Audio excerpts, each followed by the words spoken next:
Hello दोस्तों, स्वागत है आपका हमारे यूट्यूब चैनल पर।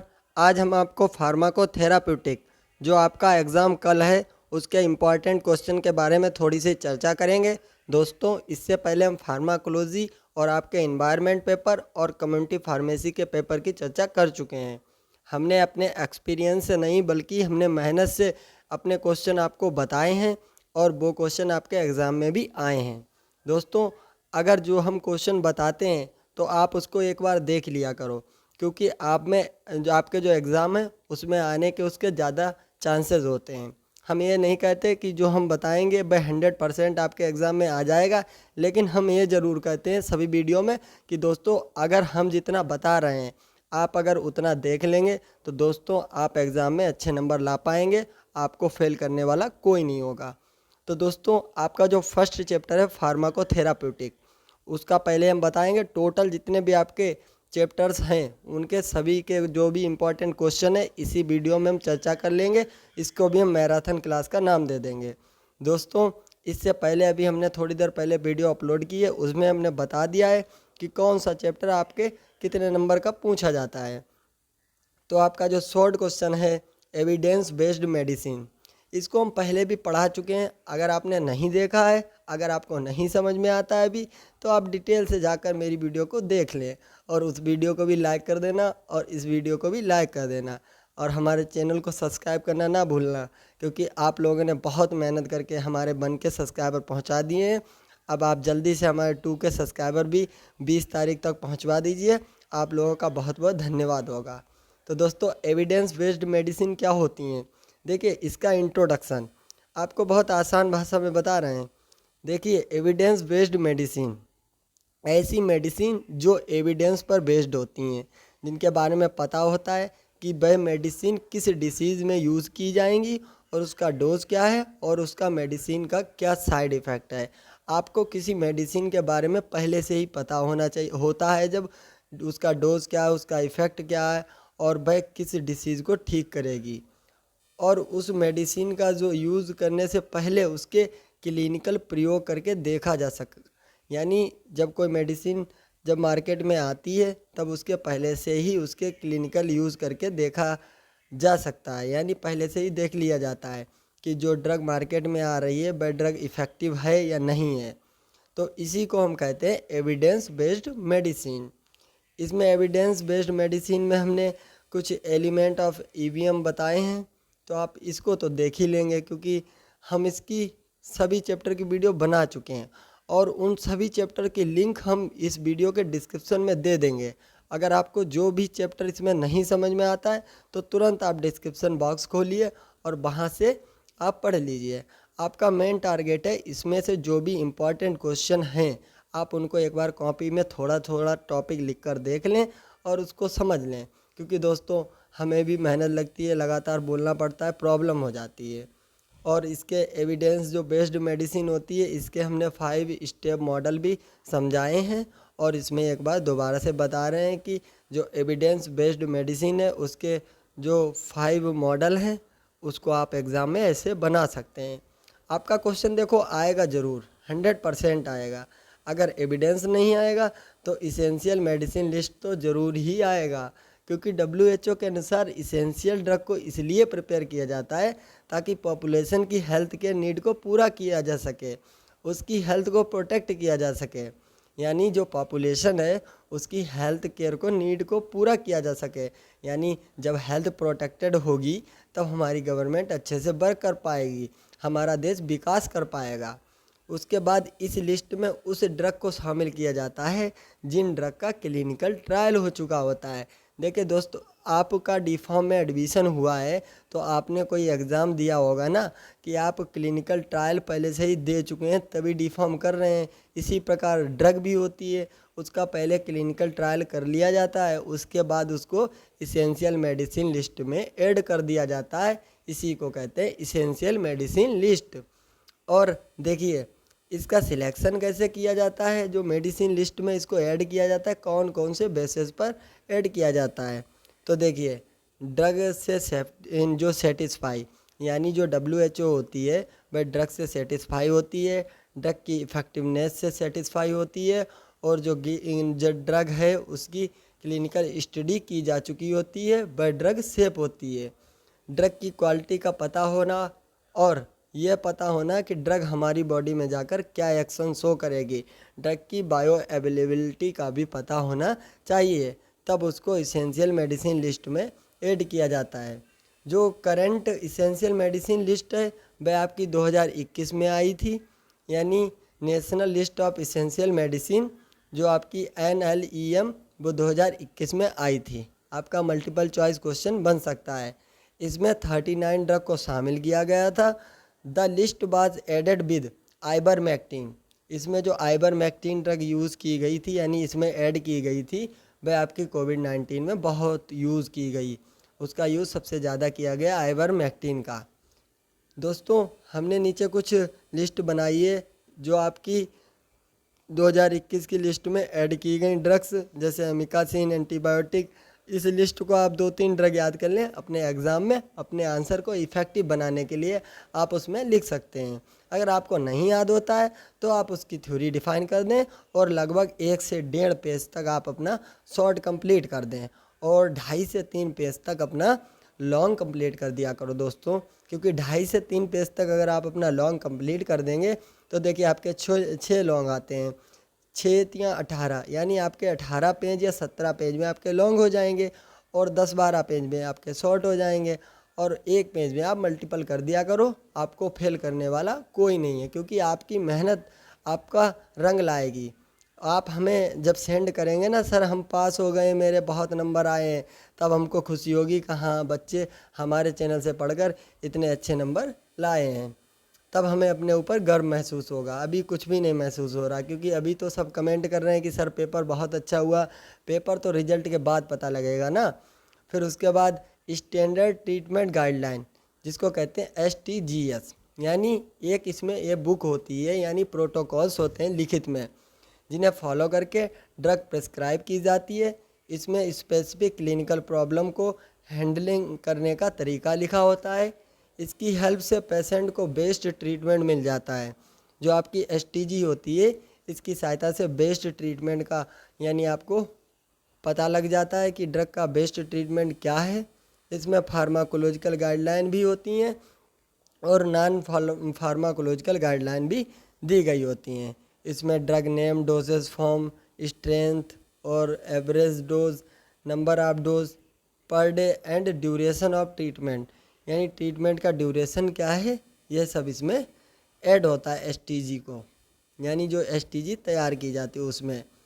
फिर जो STG बनाई जाती है उसके द्वारा पेशेंट को भी लाभ होता है, हेल्थ केयर प्रोवाइडर को भी लाभ होता है और जो सप्लाई मैनेजर होता है उसको भी बहुत ज़्यादा लाभ होता है। फिर दोस्तों जो आपका सेकेंड चैप्टर है कार्डियोवैस्कुलर सिस्टम, यानी कार्डियोवैस्कुलर सिस्टम क्या होता है। द कार्डियोवैस्कुलर सिस्टम बॉडी के अंदर ट्रांसपोर्ट का वर्क करता है। कार्डियोवैस्कुलर सिस्टम के 3 मेन कंपोनेंट होते हैं, हार्ट, ब्लड वेसल्स और ब्लड।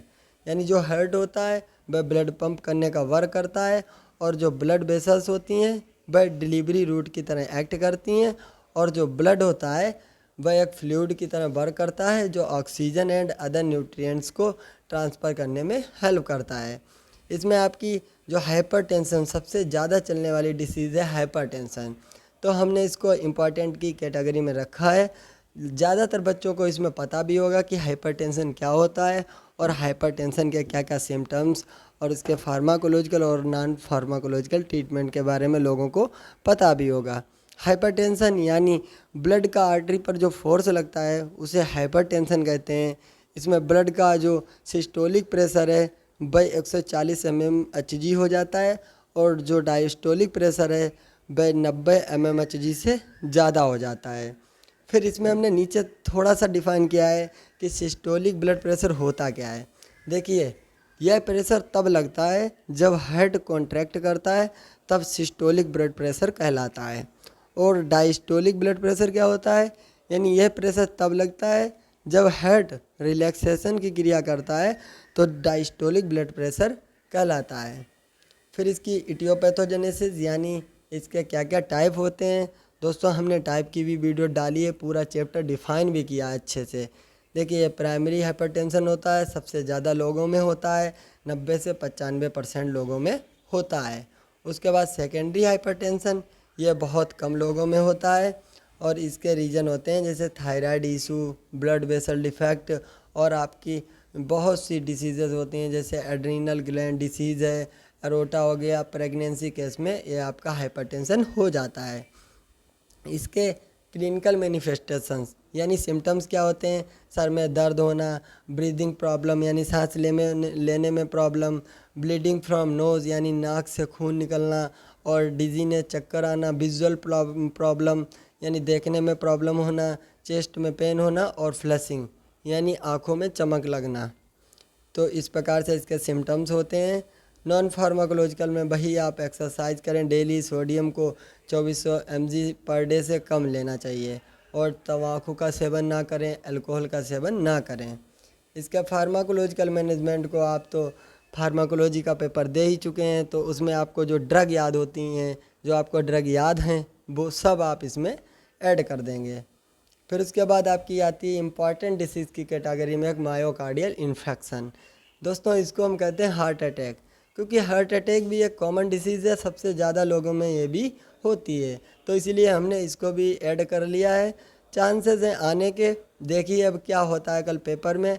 अगर मेरा पेपर आता है तो बहुत अच्छी बात, आप लोगों को बधाई होगी, क्योंकि आप लोग इस वीडियो को देख कर जाएंगे तो आप लोग तो अपना पेपर अच्छा ही कर देंगे। मायोकार्डियल इन्फेक्शन को ही हार्ट अटैक कहा जाता है। हार्ट की मसल को पूर्ण रूप से ऑक्सीजन नहीं मिल पाती है, ऑक्सीजन की कमी हो जाती है, जिसके कारण हार्ट मसल वर्क करना बंद कर देती हैं, जिसको हम कहते हैं हार्ट अटैक। इसकी इटियोपैथोजेनेसिस वही आपकी है कि हार्ट बॉडी का पंपिंग ऑर्गन होता है, इसमें बहुत सी ब्लड प्रेजेंट होती हैं, जो ब्लड वेसल्स होती हैं, जिनमें कॉर्नरी आर्टरी प्रेजेंट होती है। फिर जो कॉर्नरी आर्टरी होती है वह ऑक्सीजन रिच ब्लड लेकर जाती है, फिर जो आर्टरी होती है उसमें डिकम्पोजिंग हो जाती है, जिस कारण मायोकार्डियल इन्फेक्शन हो जाता है। और डिकम्पोजिंग जो होती है वह बैड कोलेस्ट्रॉल के कारण हो जाती है। सेचूरेटेड फैट खाने से आपकी जो डिकम्पोजिंग हो जाती है, आर्टरी ब्लॉक हो जाती है। फिर उसके बाद मायोकार्डियल इन्फेक्शन के जो सिम्टम्स होते हैं, यानी आपके सीने में दर्द होगा, चेस्ट पेन, थकान महसूस होगी, वुमेन में कम चेस्ट पेन होता है मेल की तुलना में, और वीकनेस यानी बहुत सी थकावट महसूस होगी, वॉमिटिंग, नोज़िया, आपको पसीना आएगा, और हाइपरटेंशन, हाइपोटेंशन, स्लीपीनेस। उसके बाद नॉन फार्माकोलॉजिकल में आपको भाई लिखना है फाइबर वाली डाइट को इंक्रीज़ करना है, बैलेंस लाइफ स्टाइल और immediate stop on smoking and alcohol. उसके बाद फार्माकोलॉजिकल मैनेजमेंट में आता है आपका एसी इन्वर्टर। एसी इन्वर्टर में आपको ड्रग ऐड कर देनी है, कैप्टोप्रिल, इनलाप्रिल, लिस्नोप्रिल, जितनी भी प्रिल वाली ड्रग हैं उनको हम ऐड कर देंगे एसी इन्वर्टर में। फिर एंजियोटेंसिन रिसेप्टर ब्लॉकर में हम ऐड करेंगे सारी जितनी भी आपकी जो आपकी ड्रग हैं, शार्टेन वाली ड्रग को आप ऐड कर देंगे। तो इसी प्रकार से आप इसका क्लासिफिकेशन पूरा कर देंगे, क्योंकि हम तो पहले ही बता चुके हैं। अगर अभी आपको समझ में नहीं आ रहा है, आप इन टॉपिक्स को नोट कर लें अपनी नोटबुक में, और जो मेरी फुल वीडियो पड़ी हुई हैं चैनल पर, आप वहाँ से जाकर इसको अच्छे से देख लें। फिर उसके बाद देखिए आपका एक हमने टॉपिक छोटा सा ऐड कर लिया ओनली, क्योंकि आपको नहीं बताएंगे। अगर आपके एग्ज़ाम में आ गया तो आप लोग फिर कमेंट करते हो सर अभी तक तो ऐसा हुआ नहीं कि आपने कमेंट किया हुआ सर कि आपका पेपर नहीं आया, लेकिन हम भगवान थोड़ी ना हैं। तो अगर नहीं आता है, अगर कोई क्वेश्चन ऐसा आ जाता है कि जो हमने नहीं बताया, तो आप लोग कहोगे सर आपने नहीं बताया। तो देखिए एंजाइना पेक्टोरिस को हमने केवल एक ही पेज इसमें ऐड किया है, इसकी हमने थोड़ी सी आपको समझा देते हैं। एंजाइना मीन्स होता है आपका एंजाइना, हेड में जब आपके पेन होता है। देखिए आपको समझाते हैं, डेफिनेशन क्या है इसकी। Angina include the sign and symptoms of chest pain. जब आपके चेस्ट में पेन होता है, ये सभी सिम्टम्स एंजाइना पेक्टोरिस के होते हैं। The heart muscle does not get enough oxygen rich blood, यानी जो आपकी हार्ट की मसल्स होती हैं उनको यानी आपको रिच ब्लड नहीं मिल पाता है, आर्टरीज में रिच ब्लड नहीं जा पाता है। इसकी थोड़ी सी इटियोपैथोजेनेसिस क्या है। The pathogenesis of angina involve basic underlying mechanism of an imbalance of myocardial oxygen supply. देखिए ये सब आपका इंग्लिश में लिखा हुआ है, क्योंकि आप लोग हिंदी मीडियम के, आपको नहीं समझ में आएगा, आएगा लेकिन देर में आएगा।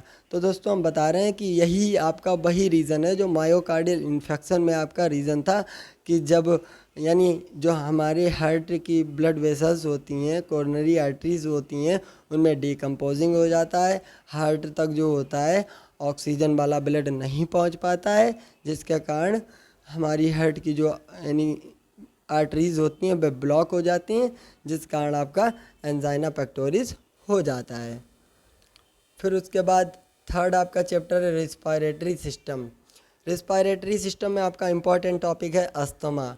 अस्थमा को भी हमने बहुत अच्छे से डिफ़ाइन किया है दोस्तों, क्योंकि वीडियो बहुत लंबी होगी, लेकिन आपको जो चाहिए है, क्योंकि आपको इम्पॉर्टेंट टॉपिक्स चाहिए है ना। Respiratory system, asthma. The word asthma is of Greek origin and means painting. Hypocrite ने अस्थमा को डिफाइन किया और बताया episodic shortness of breath. Asthma is a chronic inflammatory disease, यानी कम समय के लिए आपकी सांस में प्रॉब्लम हो जाना या लंबे समय तक आपकी सांस लेने में प्रॉब्लम हो जाना, जिससे आपके जो लंग्स होते हैं उनमें कोई प्रॉब्लम आ जाती है, जिसको हम कहते हैं अस्थमा। इसमें आपको सांस लेने में डिफ़िकल्टी होगी और आपको चेस्ट में पेन होगा, टाइटनेस होगी, और आपके जो एयरवेज हैं उसमें कफ आ जाएगा। टाइप ऑफ अस्थमा, यानी अस्थमा 3 टाइप के होते हैं। एक होता है extrinsic asthma, intrinsic asthma, mixed asthma. यानी एक्सट्रिंसिक में यानी ये आपका जो अस्थमा होता है ये चाइल्डहुड में सबसे ज़्यादा होता है, और इंट्रिंसिक वाला यानी लगभग 40 ईयर के जो पर्सन होते हैं उसमें सबसे ज़्यादा होता है, और मिक्स्ड वाला एलर्जिक एंड नॉन एलर्जिक दोनों प्रकार का मिक्स्ड होता है। On the basis of duration, acute asthma यानी कम समय के लिए होता है, बहुत कम समय के लिए सर्दी जुकाम हो जाती है तो इसको कहते हैं एक्यूट अस्थमा। और लंबे समय के लिए आपको जब सर्दी जुकाम हो जाता है और कफ आने लगता है तो इसको कहते हैं क्रोनिक अस्थमा। इसकी इटियोपैथोजेनेसिस में आपको रीजंस लिखने हैं कि किस कारण अस्थमा होता है, तो आप allergens, air pollutant, certain drugs आप इनको ऐड कर सकते हैं। इसकी पैथोफिजियोलॉजी भी आप ऐड कर सकते हैं, क्योंकि हम फुल वीडियो इसकी अपलोड कर चुके हैं, और चैनल के जो आपकी वीडियो है जो हम पढ़ा रहे हैं इसकी प्लेलिस्ट में सभी चैप्टर की वीडियो इसमें हमने ऐड कर दी हैं। उसके बाद सिम्टम्स क्या हैं इसके, ब्रीदिंग लेने पर आवाज़ आती है, सांस छोड़ने में प्रॉब्लम होगी, ड्राई कफ लगातार होगी, स्वेटिंग, कफिंग, स्लीप प्रॉब्लम हो जाएगी। इसका non pharmacological action, avoid smoking, avoidance of allergens, ज़्यादा कोल्ड कंडीशन में ना रहें, और इमरजेंसी ऑक्सीजन थेरेपी की व्यवस्था रखनी चाहिए। फार्माकोलॉजिकल एक्शन में आपको ब्रोंकोडायलेटर वाली ड्रग जैसे सल्ब्यूटामोल, टर्ब्यूटालिन, थियोफाइलिन, और ल्यूकोट्रिन एंटागोनिस्ट में आपको मोंटील्यूकास्ट, जाफिल्यूकास्ट और मास्ट सेल स्टेबलाइज़र जैसे कीटोटिफेन का यूज़ करना चाहिए। फिर आपकी जो मोस्ट इम्पॉर्टेंट डिसीज़ आती है एक डायबिटीज़। डायबिटीज़ आपकी अगर आएगी तो लॉन्ग में आएगी, डायबिटीज़ 6 नंबर में आएगी, जो इंडोक्राइन सिस्टम के अंदर आती है डायबिटीज़। यह एक प्रकार का क्रोनिक मेटाबॉलिक डिसऑर्डर होता है जो ब्लड में ग्लूकोज लेवल बढ़ने के कारण होती है। According to WHO diabetes mellitus क्या होता है? Diabetes mellitus is a heterogeneous metabolic disorder जो कि कार्बोहाइड्रेट के डिस्टर्बेंस के कारण होती है। इसी के अंदर एक आपकी डेफिनेशन है हाइपरग्लाइसीमिया, यानी ब्लड में ग्लूकोज लेवल का बढ़ जाना हाइपरग्लाइसीमिया कहलाता है। ब्लड में अगर कोई भी चीज़ ज़्यादा मात्रा में हो जाती है तो बॉडी उसे बाहर निकालने की कोशिश करेगी, जिसके कारण ब्लड के जो मेनी पार्ट्स होते हैं वे डैमेज हो जाते हैं। फिर आपके इसमें कॉज लिखा हुआ है, यानी इटियोलॉजी लिखी हुई है कि आपकी जो डायबिटीज़ मेलाइटिस है वह कैसे कैसे होती है। टाइप इसके हमने बहुत अच्छे से इसको डिफ़ाइन किया है। आप एक डायबिटीज़ मेलाइटिस वाला क्वेश्चन ज़रूर तैयार कर लें दोस्तों। डायबिटीज़ मेलाइटिस आपका क्वेश्चन बहुत जल्दी आने वाला है, बढ़िया क्वेश्चन है आपका। इसके सभी फैक्टर्स को आप पढ़ लें, एक बार रिवाइज कर लें, इंसुलिन रेजिस्टेंस और इसके जो भी क्लिनिकल मैनिफेस्टेशंस है और जितना जो कुछ है आप इसको पढ़ लीजिए। वीडियो लिंक में दी गई है, आप उसको वहाँ से जाकर पढ़ लें। फिर आता है माइग्रेन। माइग्रेन आपका आधे सिर का दर्द होता है। माइग्रेन ग्रीक वर्ड शब्द है जिसे हेमिक्रन्स भी कहा जाता है, जिसका मीनिंग होता है one side of the head. Migraine एक स्ट्रॉन्ग हेडेक होता है, इसका कारण नोजिया वॉमिटिंग होने लगती है। इसकी इडियोपैथोजेनेसिस क्या होता है? माइग्रेन 4 टाइप से आता है। एक होता है प्रोडोम, यानी माइग्रेन शुरू होने से पहले की कंडीशन को प्रोडोम कहते हैं। इसमें मूड एंड बिहेवियर चेंज होने लगता है, डर लगने लगता है। उसके बाद ऑरा, यानी यह सिम्टम्स आने के तुरंत बाद माइग्रेन आने वाला होता है। यानी जब ऑरा वाली कंडीशन आती है तो उसके बाद तुरंत माइग्रेन आने वाला होता है। हेलुसिनेशन होने लगता है। नॉट बी एबल टू सी, यानी इसमें कुछ दिखाई नहीं देता है। फिर आपका थर्ड स्टेज में आपका माइग्रेन अटैक आ ही जाता है, जिसमें आपको बहुत पेन होता है, नोजिया एंड वॉमिटिंग और फोटोफोबिया, यानी फोटोफोबिया हो जाता है। फिर पोस्टड्रोम, माइग्रेन जब समाप्त हो जाता है तब उसके बाद की कंडीशन को पोस्टड्रोम कहते हैं। इसकी डायग्नोसिस में आप एमआरआई कराते हैं। इसकी फुल फॉर्म बहुत इंपॉर्टेंट है, मैग्नेटिक रेजोनेंस इमेजिंग। फिर उसके बाद सीटी स्कैन की फुल फॉर्म है computerised tomography.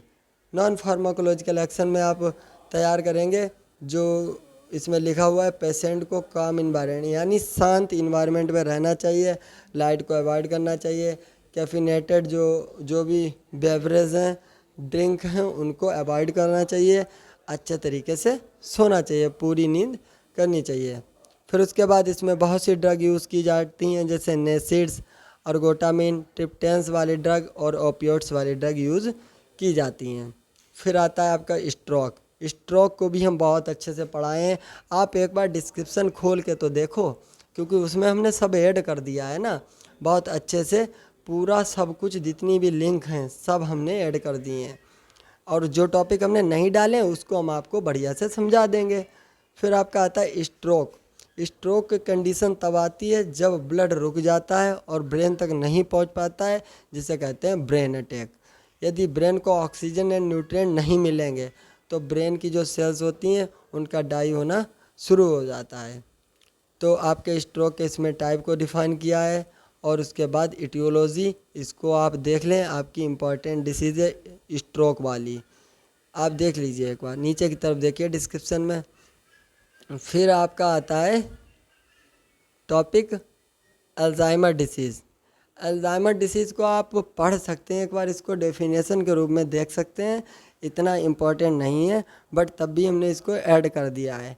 The disease was the first described by the doctor Alois Alzheimer, a German physician in 1906 in A 50-year-old women. यानी इसमें क्या होता है, न्यूरोफाइब्रिलरी टेंगल्स एंड प्लेग्स कंटेनिंग जो बीटा एमोइलेट सेल्स होती हैं, जो आपकी अल्जाइमर डिसीज़ होती है उसके लिए रिस्पॉन्सिबल होते हैं। Alzheimer disease is an irreversible progressive neurodegenerative disease that slowly destroy memory and thinking skill and ability to carry out the simplest test. यानी जो आपकी मेमोरी होती है उसका धीरे धीरे लॉस होने लगता है, लोग तुरंत की बात भूलने लगते हैं और सोचने समझने की क्षमता समाप्त हो जाती है। फिर आपका टॉपिक आता है पेप्टिक अल्सर। पेप्टिक अल्सर वाली वीडियो भी डिस्क्रिप्शन में दी गई, इसको भी आप एग्ज़ाम में पढ़ कर जाएँ। दोस्तों मेरे पास आज टाइम थोड़ा सा कम है, समझाने वाली बात रही तो हम इसको पहले ही समझा चुके हैं, लेकिन आपको चाहिए मोस्ट इम्पॉर्टेंट टॉपिक क्या है, बस आप टॉपिक देख लीजिए हम क्या बता रहे हैं, बस उसको तैयार करके एग्ज़ाम में जाइए और 100% अपना बढ़िया से एग्ज़ाम दे दीजिए। तो आप पेप्टिक अल्सर वाली डिसीज़ दोस्तों तैयार कर लें। आज थोड़ी सी हमारे पास टाइम की कमी है, उसके लिए माफ़ी चाहता हूँ, आपको पूरी वीडियो नहीं समझा पाऊँगा अच्छे से, लेकिन बट जो हम आपको इम्पॉर्टेंट बताएंगे आप उतना इम्पॉर्टेंट तैयार कर लीजिए दोस्तों। हम आपको गारंटी से बताते हैं कि आप टॉपर नहीं बनेंगे, आपका जितना भी हम बताएंगे उतना पेपर नहीं फंसेगा, लेकिन आप मेरी वीडियो के जितने टॉपिक्स हैं अगर उनको एक बार देख कर जाएंगे तो आपका बस जो भी एग्ज़ाम है वह आपका एग्ज़ाम बहुत अच्छे से हो जाएगा। उसके बाद इसमें एक डिसीज़ है आपकी, न्यू डिसीज़ है, कौन सी वाली थी, alcoholic liver disease. Alcoholic liver disease भी इम्पॉर्टेंट डिसीज़ है। इसमें एब्डोमिनल में पेन होने लगता है, ड्राई माउथ, स्किन पीली पड़ जाएगी, थकान, लॉस ऑफ एपेटाइट, नोजिया। अधिक शराब के सेवन से लीवर के टिश्यू डैमेज हो सकते हैं, जिसके कारण मल में खून आ सकता है और लीवर के सामान्य काम रुक सकते हैं। अल्कोहलिक लीवर डिसीज़ अल्कोहल की मात्रा अधिक लेने का रिजल्ट है। इटियोलॉजीज़ की क्या है? अल्कोहलिक लीवर डिसीज़ तब होती है जब लॉन्ग ड्यूरेशन से अल्कोहल की मात्रा ली जाती है। इसके रीज़न क्या होते हैं? क्वांटिटी ऑफ अल्कोहल, यानी अल्कोहल कैसे आप ले रहे हैं, उसकी क्वांटिटी कैसे ले रहे हैं, ये आपका एक रीज़न होता है अल्कोहलिक लीवर डिसीज़ का। पैटर्न ऑफ ड्रिंकिंग, किस पैटर्न से आप अल्कोहल को ड्रिंक कर रहे हैं और कौन सी डाइट आप ले रहे हैं। फिर आप इसकी पैथोफिजियोलॉजी क्या है? अल्कोहल पीने से अल्कोहल जो होता है वह पेरिफेरल पर जो फैट जमा होता है उसे लीवर में ले आता है, जिसके कारण लीवर फैटी हो जाता है। और जब लीवर फैटी हो जाता है, इससे अधिक मात्रा में जो अल्कोहल होता है, अधिक मात्रा में अल्कोहल लेने पर एसिटल्डिहाइड की मात्रा ज़्यादा हो जाएगी और एसिटल्डिहाइड के कारण प्रो इन्फ्लामेटरी जो सिक्रेशन होता है वह स्टार्ट होने लगता है और टीएनएफ अल्फ़ा और उसके बाद इंटरल्यूकिन जो 6 होता है वह एसिटाइल को डिस्ट्रॉय करने लगेगी, जिस कारण जो लीवर होता है, क्योंकि लीवर में आपका एसिटाइल कोलिन है, तो उस कारण लीवर की भी सेल्स डैमेज हो जाती हैं और आपको अल्कोहलिक डिसीज़ हो जाती है। इसका क्लिनिकल मैनिफेस्टेशन, डायग्नोसिस और इसका ट्रीटमेंट, जो फार्माकोलॉजिकल है और नॉन फार्माकोलॉजिकल ट्रीटमेंट है। फिर हीमेटोलॉजिक डिसीज़ भी हमने अच्छे से अपने उसमें कवर की है। तो हीमेटोलॉजिक डिसऑर्डर में आप देखेंगे ब्लड के फॉर्मेशन में यदि कोई प्रॉब्लम आती है और उसको हीमेटोलॉजिक डिसऑर्डर कहा जाता है, क्योंकि हीमेटोलॉजिक डिसऑर्डर क्या होता है, यानी ब्लड के फॉर्मेशन में यदि कोई प्रॉब्लम आ जाती है तो उसको हीमेटोलॉजिक डिसऑर्डर कहा जाता है। सबसे पहले आती है उसमें आयरन डिसीज़, जो आयरन डिफिशिएंसी एनीमिया होता है, यानी आयरन की कमी से जो एनीमिया हो जाती है उसको कहते हैं आयरन डिफिशिएंसी एनीमिया। यानी हमारी बॉडी में जितने आरबीसी की आवश्यकता है उस क्वांटिटी में ब्लड में हेल्दी आरबीसी नहीं होते हैं, तो इसे एनीमिया कहा जाता है। और यदि एनीमिया आयरन की डिफिशिएंसी से होता है तो आयरन डिफिशिएंसी एनीमिया कहा जाता है। इसकी इटियोलॉजी बहुत आसान है, पैथोफिजियोलॉजी यानी पैथोजेनेसिस भी बहुत आसान है। आप इसको एक बार मेरी फुल वीडियो चैनल पर देख लें या डिस्क्रिप्शन बॉक्स में लिखा हुआ है नीचे, आप बस ओपन कर लीजिए, उसके बाद इस टॉपिक को अपना कंप्लीट कर लीजिए। फिर ए वाला जो आपका इन्फेक्शियस डिसीज़ वाला टॉपिक है दोस्तों, हमने अभी तक अपने चैनल पर इसको नहीं डाला है, कोई प्रॉब्लम थी नहीं डाल पाए, नहीं लिख पाए, इसको अच्छे से नहीं कवर कर पाए, तो हम इसको विस्तार में बता देंगे। बर्ड डिसीज़ जो माइक्रो ऑर्गेनिज्म के द्वारा होती है, जैसे वायरस के द्वारा होती है, बैक्टीरिया के द्वारा होती है और फंगाई प्रोटोजुआ के कारण होती है, उसको हम कहते हैं इन्फेक्शियस डिसीज़। इन्फेक्शियस डिसीज़ में आपकी पहली डिसीज़ आती है tuberculosis. Tuberculosis chronic infectious disease होती है जो प्राइमरी रूप से लंग्स के जो पेरेंचाइमा होता है लंग्स का, उसको अफेक्टेड करती है, जो माइकोबैक्टीरियम ट्यूबरकुलोसिस के द्वारा होती है, यानी टीबी। ट्यूबरकुलोसिस बॉडी के किसी पार्ट में हो सकती है, एग्जाम्पल लिम्फ नोड में भी ट्यूबरकुलोसिस हो सकती है, बोन में भी ट्यूबरकुलोसिस हो सकती है और किडनी में भी ट्यूबरकुलोसिस हो सकती है। टाइप ऑफ टीबी, यानी टीबी 2 टाइप की होती है। आपकी प्राइमरी टीबी, जिसको पहले कभी ट्यूबरकुलोसिस की डिसीज़ नहीं होती है, यानी जिसको पहले कभी ट्यूबरकुलोसिस नहीं हुई है तो उसको प्राइमरी ट्यूबरकुलोसिस कहा जाता है। उसके बाद सेकेंडरी ट्यूबरकुलोसिस, जो दोबारा किसी पर्सन को ट्यूबरकुलोसिस हो जाती है तो उसको कहते हैं सेकेंडरी ट्यूबरकुलोसिस। इसकी इटियोलॉजी यानी इसके रीज़न क्या हैं, देखिए इसके रीज़न है ड्रॉपलेट ऑफ इन्फेक्टेड पर्सन। यदि इन्फेक्टेड पर्सन के ड्रॉपलेट आपके संपर्क में आते हैं तो आपको टीबी की डिसीज़ हो सकती है। काउ मिल्क अनपैस्चराइज्ड जो होता है, यानी आप जब कच्चा दूध पीते हैं, यानी जो गाय का, उसके कारण हो सकती है। और weak immunity due to disease, किसी डिसीज़ के कारण आपकी इम्यूनिटी वीक हो गई है तब भी आपको टीबी डिसीज़ हो सकती है। लैक ऑफ न्यूट्रिएंट, यानी न्यूट्रिएंट की कमी के कारण ट्यूबरकुलोसिस हो सकती है। उसके बाद पैथोजेनेसिस क्या लिखा हुआ है, देखिए प्राइमरी टीबी कैसे होती है, यानी जब कोई बैक्टीरिया आपका, यानी टीबी का बैक्टीरिया आपकी बॉडी में जाता है, फिर उसके बाद वीक इम्यून सिस्टम, भाई इम्यून सिस्टम को वीक कर देता है। उसके बाद सेकेंड स्टेप में बैक्टीरिया जो होता है वह अपने नंबर बढ़ाने लगता है। उसके बाद फॉर्मेशन ऑफ ग्रेनुलोमा, यानी ग्रेनुलोमा का फॉर्मेशन होता है, formation of cavity in lung tissue. उसके बाद इन्फेक्टेड पर्सन शो सिम्टम्स, उसके बाद इन्फेक्टेड पर्सन जो होता है वह सिम्टम्स शो करने लगता है। उसके बाद सेकेंडरी टीबी कैसे होती है? देखिए, जब कोई बैक्टीरिया जाता है तो हमारी बॉडी का जो इम्यून सिस्टम होता है वह स्ट्रांग होता है। जब वह रेस्टलेस में यानी रेस्ट फेज में होता है तब हमारी बॉडी का इम्यून सिस्टम स्ट्रांग होता है। फिर इम्यून बिकम एक्टिव फेज, जब एक्टिव फेज में आता है तो उसके बाद हमारा जो इम्यून सिस्टम होता है वह वीक हो जाता है और बैक्टीरिया फैलने लगता है बॉडी के अंदर। तो ये आपका जो सेकेंडरी टीबी होता है इस प्रकार से होता है। इसके सिम्टम्स वही होंगे, फीवर, फैटिग्यू, वेट लॉस और आपका chest pain, shortness of breath, night sweats, loss of appetite. इसमें आप ड्रग्स यानी जो नॉन फार्माकोलॉजिकल है यानी सेपरेट रूम में रखना चाहिए, यानी पेशेंट को बेयर मास्क यानी मास्क पहनना चाहिए, हेल्दी न्यूट्रिएंट्स लेना चाहिए और ही शुड कीप टॉवल हैंडर करचीफ यानी हैंडकरचीफ यानी रूमाल का यूज़ करना चाहिए, टॉवल का यूज़ करना चाहिए और उसको जब खांसी आती है तो टॉवल का यूज़ करना चाहिए। उसके बाद इसमें जो ड्रग होती हैं, first line drug isoniazid, pyrazinamide, streptomycin. Second line drug जो होती हैं थियासीटाजोन, पैरा अमीनो सैलिसिलिक एसिड और केनामाइसिन ड्रग आती है इसमें इम्पॉर्टेंट ड्रग सॉरी दोस्तों ड्रग। फिर उसके बाद आता है मलेरिया। मलेरिया एक इन्फेक्शियस डिसीज़ है जो प्रोटोजोआ पैरासाइट के कारण होती है। इसका पॉजिटिव एजेंट जो पी फैसिपेरम जो होता है और पी वेवैक्स होता है, बीवैक्स, उसके कारण ये डिसीज़ होती है। ये हिपेटोसाइट्स यानी लीवर सेल्स और इरिथ्रोसाइट के जो डैमेज कर देती है, यानी जो आपकी लीवर की सेल्स होती हैं और इरिथ्रोसाइट सेल्स को डैमेज कर देती है। इसकी इटियोलॉजी क्या है?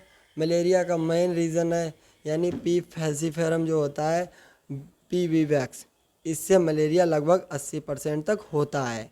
मलेरिया के अदर पॉजिटिव एजेंट जैसे पी ओबलेई एंड पी मलेरियाई। उसके बाद इसकी पैथोजेनेसिस क्या है?